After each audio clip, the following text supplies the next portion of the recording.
Fala, mestres, tudo bom com vocês? Que alegria te receber em mais um vídeo aqui no canal da Software House Exponencial, o lugar certo para você que é líder, colaborador, gestor, CEO, CFO, COO, CMO e qualquer outro sigla que for dentro de uma Software House. Aqui é o lugar onde a gente conversa todos os dias sobre o universo das Software Houses, o que está acontecendo, boas práticas, coisas boas, coisas ruins, o que a gente precisar para poder fazer a nossa Software House crescer. Esse é o lugar onde a gente vai estar aqui se encontrando toda semana para bater um papo sobre o universo da Software House. Então, se você tá dentro do universo da Software House, caiu nesse vídeo aqui, ó, já se inscreve aqui no canal, aqui, ó, clica aqui para você se inscrever, já marca o sininho para receber notificação, porque tem vídeo toda semana, toda segunda, quarta, sexta, e quiçá a gente consegue produzir vídeos aí para mais dias da semana. Mas vamos lá para o nosso tema de hoje, ó, você vê que ficou vermelho aqui, ó, quando fica vermelho é porque o tema é polêmico, legal? E é um tema que eu acho que muitos programadores, muitos haters de inteligência artificial estavam esperando encontrar um vídeo como esse para poder embasar ali a sua posição, a sua convicção. E no que você já deve ter visto aí no tema, né? Já deve ter visto aí na thumb do vídeo. Bom, a gente vai discutir, vamos bater um papo sobre esse artigo aqui, ó, que eu publiquei recentemente lá no meu blog. Se você não segue ainda, tuliobittencourt.com, tá? Lá no meu blog. E é um artigo sobre a produção de bugs com IA, tá? Cara, IA realmente produz mais bugs do que o ser humano? Dá para confiar na IA? Não dá para confiar na IA? Vamos dar uma olhada nesse artigo, porque eu trouxe aqui, eu já vou pular aqui a primeira etapa e já vamos logo entender por que desse cenário. Vamos lá. A CodeRabbit, tá, publicou recentemente um relatório chamado aqui o State of AI versus Human Code Generator, né? Desculpa o meu inglês é horrível, tá? Mas vamos lá. Analisando 470 pull requests reais em projetos open source, tá? Não foi um teste de laboratório, não foi um benchmark artificial de alguma empresa para tentar vender alguma coisa, não. Pegou projetos reais lá no GitHub, projetos open source, e começou a analisar os pull requests que foram chegando, tá? Para esses repositórios open source. Bom, o impacto que aconteceu foi o seguinte: o resultado desse relatório deles, né? O código gerado por IA produz, em média, 10,83 issues por pull request, ou seja, para cada nova versão, né, vamos dizer assim, né, que foi enviada naquele pull request, em média se abre 10 issues de correção de erro para aquele pull request. Tá? Enquanto códigos humanos produzem 6,45. Então o que a gente já chega aqui logo nesse primeiro momento? Cara, sim, a IA produz mais bugs do que o ser humano. Cadê? Já, não, essa aqui não, cadê? Eu quero essa aqui, ó. Também não é essa, essa aqui, ó. Agora os haters ficaram felizes. Ó. Por quê? Por que a galera ficou feliz? Porque tá provado tudo. Tá provado, fizeram um estudo com pull request real que a IA produz mais bugs do que o ser humano. E nesse vídeo, a gente tem aqui o estudo, eu vou colocar um pouquinho também da minha visão sobre isso, cara. Eu acho que a IA sim vai produzir muito mais bug do que o ser humano. Não tenho dúvida disso. Por quê? Porque a IA produz muito mais código. Né? A IA produz muito mais código, a produtividade da IA ela é muito maior. E a IA tem sérios problemas de contexto, interpretação, tem várias questões sobre boas práticas. Eu já falei isso aqui antes, vou até voltar minha caraça feia aqui, ó. Eu já falei isso aqui antes, que a IA, o que acontece o que está acontecendo com a IA, para mim, na minha visão, tá? É muito semelhante à própria estrutura, linguagem de programação, seja ela qual for, lá quando começou. A gente tinha if, else, for, while, né? Linguagem de programação basicamente condicional e laço de repetição. Então, no fundo, vai cair estrutura condicional e laço de repetição. E aí, em cima disso, né, foram se criando padrões, paradigmas, boas práticas, um monte de coisa foi se criando em cima de if, else, for, while, né? Isso eu tô falando vindo lá de trás, tá? De forma bem grosseira sobre essa jornada. Foram se criando orientação a objeto, e não sei mais o que, e padrão de projeto, e clean code, e boas práticas disso, boas práticas daquilo, que foi amadurecendo o uso da programação em si. A IA é a mesma coisa. A gente já tem inteligência artificial desde 1950, 1956, né, que saiu o primeiro paper lá sobre redes neurais e tudo mais, inteligência artificial. Então, a gente já tem isso há muito tempo. Só que isso muito numa questão de laboratório, né? Laboratório. Agora é que de fato, né, de 2022, 2023 para cá, é que isso caiu na mão da grande massa para poder usar. E aí, cara, é como se a gente tivesse uma ferramenta extremamente poderosa, como é a programação em si, né? As linguagens de programação, era lá atrás, né? Só que a gente ainda está aprendendo a usar isso, cara. A gente ainda está aprendendo boas práticas, vão se surgir padrões, como já estão surgindo, né? O Spec Drive Development e várias outras coisas começam a surgir agora para poder trazer ordem a esse caos. Então, basicamente, é isso que a gente está vivendo agora. Então, é muito natural, com a velocidade que a IA produz de código e com a falta de padrão que exista e com o nível dos profissionais que nós temos, que vá se produzir mais bugs, sim. Por quê? Porque está todo mundo aprendendo. Quando eu digo nível de profissionais, é o nível de profissional sobre o uso da IA, entendeu? Porque está todo mundo nessa jornada de aprendizado. Então é natural que isso daí aconteça. Só que, cara, dificilmente a gente consegue frear ou parar a evolução tecnológica, né? Então, ó, o estudo continua aqui, que é o seguinte, ó, isso é 1,7 vezes mais problemas, ou seja, a IA faz 1,7 vezes mais problemas do que o humano. E não estamos falando de errinhos de formatação. O estudo detalhou que a IA gera 1,75 vezes mais erros de lógica e correções, 1,64 vezes mais problemas de manutenibilidade, palavrinha difícil de falar, ó, e 1,57 vezes mais falhas de segurança e 1,42 vezes mais problemas de performance. Então, a gente tem sim uma ferramenta extremamente poderosa na nossa mão, mas que carece ainda de boas práticas e de bons profissionais treinados para usar essa ferramenta. Tá? Olha só, em segurança a situação piora ainda mais. Ó, o código gerado por IA apresentou 2,74 vezes mais vulnerabilidade de XSS, 1,91 mais referências inseguras a objetos e 1,88 mais tratamento inadequado de senhas. São falhas que podem expor os dados do cliente. É isso que a gente está vendo agora. A galera que é hater, né, de IA e tudo mais, o ponto principal que eles pegam é exatamente essas questões de falha de segurança e vazamento de dados. E eu não, assim, o que eu particularmente vejo, eu estou usando muito IA, eu estudo muito IA, eu tenho, basicamente agora eu estou entrando no 6º mês, onde eu estudo ali de 8 a 10 horas por dia de inteligência artificial. Agora, talvez agora nas últimas 2 semanas é que eu tirei um pé um pouquinho, mas cara, ó, eu vinha numa maratona muito grande. E o que eu vejo ali, cara, que a IA, tá, a minha concepção sobre o uso da IA é o seguinte, cara, a IA é um estagiário com acesso ao Google, com superpoderes de produtividade, tá? Então, assim, se você der uma metralhadora, cara, para um cara motivado e que não tem nada na cabeça, esse cara vai fazer um estrago, pô. Vai fazer um estrago. A mesma coisa se você pega a IA e bota na mão de um dev júnior ou de um cara que nem é dev, tá? Extremamente motivado, querendo fazer acontecer. Cara, é a mesma coisa, você tá dando a metralhadora na mão desse cara, entendeu? Então, o que vai acontecer? A IA, ela tem um paradigma, né, vamos dizer assim, uma resolução que é o seguinte: se você der uma tarefa, ela vai completar essa tarefa.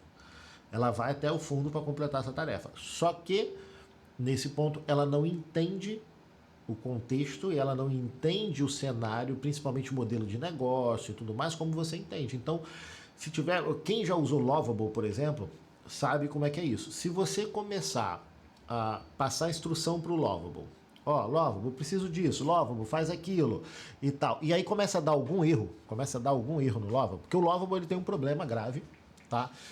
Não que o Lovable seja ruim, o Lovable tem um propósito, tá, pessoal? O Lovable tem um propósito, prototipação, tá?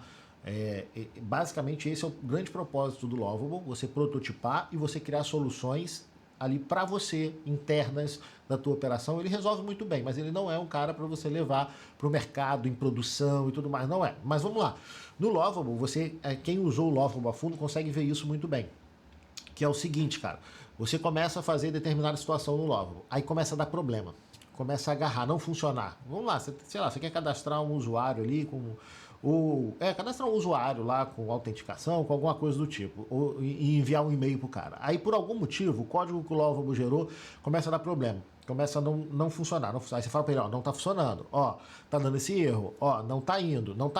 Você vai uma, você vai duas, você vai três, você vai 4 vezes tentando. Lá pra quinta, sexta vez, o que o Lovable começa a fazer? Para tentar resolver o problema, o que ele vai fazendo? Ele começa a falar o seguinte, ó, eu acho que tem um problema de RLS aqui, né, de segurança, na coisa que está impedindo isso. Eu vou fazer o seguinte, eu vou desligar isso aqui para a gente testar. Aí ele desliga isso lá, você não vê isso, que está lá no Lovable Cloud ou no Supabase, você não está vendo isso, e o cara não tem nem conhecimento para isso, mas ele fala, eu vou desligar isso para a gente testar. Aí ele vai lá para outro, e às vezes essa mensagem aparece ali no feed ali, você não vê, você está acostumado a dar só ok, aceitando tudo que está passando ali. O que acontece? Ele desliga a parte de segurança do banco e aí a funcionalidade funciona, né? E ele não volta para corrigir, porque a tarefa dele era fazer aquela função que você passou para ele funcionar. O que ele fez? Ele fez aquela função funcionar, entendeu? Então, uma pessoa, por isso que eu falei, um profissional não capacitado, né? Não treinado, não hábil com o uso da IA, esse tipo de coisa vai acabar passando, até mesmo para programadores júnior, programador que está começando, o cara que não entende muito desse universo como um todo, na mão de um cara, de um sênior, de um engenheiro, né, e tal, esse cara vai pegar isso logo de cara e vai sacar o problema. Mas o cara que não é, ou dependendo do nível de atenção na hora da atividade, isso daí vai passar. E a IA, até mesmo no teu Cloud Code, em qualquer outro lugar, vai fazer exatamente esse tipo de situação, dependendo do nível de orquestração que você tem, do hardness que você tem dentro da tua arquitetura de IA. Por isso é muito importante ficar muito atento às boas práticas do que está acontecendo com o IA, para que esse tipo de coisa não chegue até a tua empresa. Mas uma coisa interessante da gente olhar aqui, olha só, seguinte, de tudo que ele fez aqui, ó, falou, a IA produz em média 10, quase 11, né? 11 issues por pull request, não é? Tá, mas aqui, ó, o código humano também produz quase 7, entendeu? Então, assim, a gente está falando de uma distância, mas não é que o humano não produza problemas, legal? E que só a IA produz problema. Não, o humano faz muito bug no código. Eu falo muito assim, eu trabalho e trabalhei a minha vida toda em software houses menores, e trabalho hoje, né? Eu tenho um grupo de software houses que eu lidero, né, o movimento da Sala dos Mestres, onde, cara, todas essas software houses têm filas enormes de bugs para corrigir, tem backlogs gigantes e estão começando a usar IA agora. Ou seja, esses problemas que aconteceram, esses problemas que apareceram, vieram de antes do uso da IA. Então, o humano também faz cagada. Se botar um júnior, se botar, dependendo até do pleno, tá fazendo cagada no código, entendeu? Então, tudo é o nível de governança que você tem sobre qualquer que seja a ferramenta que você vai usar para trabalhar, o nível de governança, o nível de capacidade, de habilidade, né? Como é que é o teu ecossistema ali, se ele é um bom ecossistema, legal? Então, vamos lá, para a gente seguir aqui, ó, e esse vídeo também não vai ficar muito longo, mas tem uma coisa que é interessante, olha só. Segundo o levantamento da Alvil, em 2026, mais da metade do código gerado por inteligência artificial vai para a produção carregando vulnerabilidades. Olha isso aqui, ó. Tá vendo? Aí você fala assim, isso aqui é culpa da IA? Não é culpa da IA. É culpa, na minha visão, do engenheiro que está por trás de quem está aprovando esse pull request. Quem está aprovando esse pull request, quem está deixando isso subir para a produção, quem não está preparando e orquestrando bem o ambiente, tá, vai passar por esse tipo de situação. Então, vai muito do que eu estou falando, do nível de capacidade técnica, de estudo, de conhecimento de quem está orquestrando e operando isso daqui, ó. Pense nisso, a cada 2 features escritas por IA, pelo menos uma tem alguma brecha de segurança que chegou no ambiente do cliente. A Veracode reforça esse cenário no seu GenIA Code Security Report. Em testes com 80 tarefas de codificação em 4 linguagens diferentes, 45% das amostras de código da IA falharam nos testes de segurança baseado em OWASP Top 10. Ó, Java foi a linguagem mais arriscada, olha só, eu não vou falar mal do Java aqui não, porque senão a galera de Java vai cair para cima de mim aqui, ó, mas segundo relatórios de empresas que estão estudando isso, o Java foi a que teve mais problemas no uso da IA. Então a galera de Java, Fica atenta aí, ó, fica atenta aí, ó. Com 72% de taxa de falha em segurança, para XSS especificamente, a IA falhou em se proteger em 86% dos casos.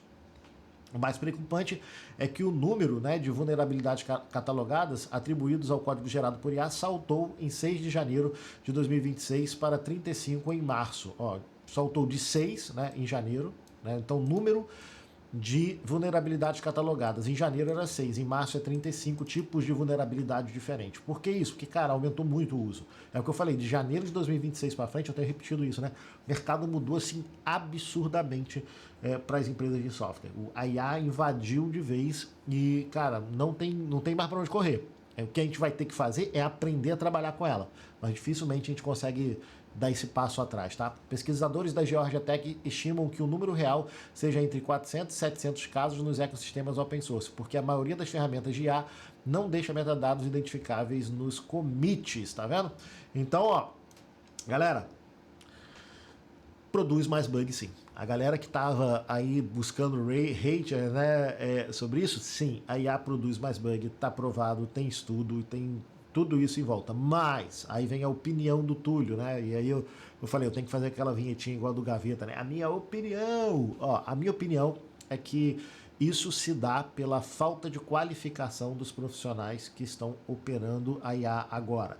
Essa falta de qualificação se dá por, vamos dizer assim, 100% de... vamos dizer assim, sem falta de habilidade ou incompetência. Não.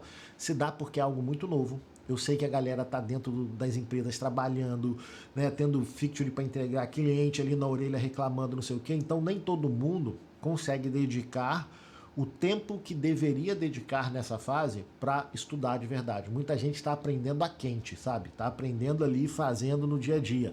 Então é natural que a gente passe por essa fase de oscilação nesse período. Vai ter sim esse período de oscilação. Vai ter sim esse período onde vai ter muito bug, onde vai acontecer muita coisa que não deveria estar acontecendo, mas isso se dá exatamente por essa fase de aprimoramento, de surgir boas práticas, de surgir frameworks e padrões para poder se trabalhar melhor com a IA. Isso está acontecendo, eu vou fazer alguns vídeos também falando sobre esses padrões, tal, principalmente no canal da Academia do Código, tá?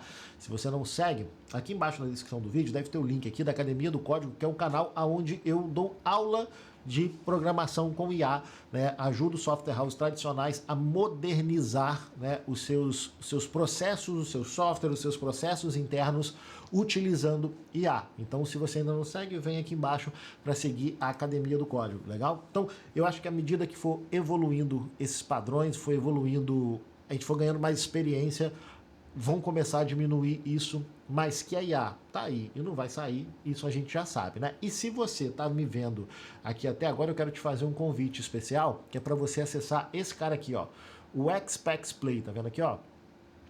Xpex Play é o nosso ecossistema 360 para software house. Ele é gratuito, tá? Você vai entrar aqui, ó, nesse site, você vai vir aqui, ó, e entrar, vai colocar o seu e-mail aqui, legal? Bota o seu e-mail aqui, bota continuar. Se você não tiver cadastro, ele vai pedir para você cadastrar uma senha. Você vai cadastrar essa senha aqui no Xpex Play, tá? E você vai ter acesso a mais de 300 treinamentos, tá? Tem mais de 300 treinamentos lá dentro liberados gratuitamente para você, de todas as áreas, de desenvolvimento, comercial, marketing, vendas, administrativo, financeiro, suporte, implantação, tudo que é área para software house. Realmente é um ecossistema 360 para ajudar você a acelerar o conhecimento e evoluir a sua software house nesse ano que a gente está agora. E quem sabe fazer desse ano o melhor ano da história da sua empresa. Então, se você tem esse propósito junto com a gente, vamos lá para a Xpex Play. Já faz o seguinte, ó, enquanto você está procurando o link aqui na descrição, já curte o canal,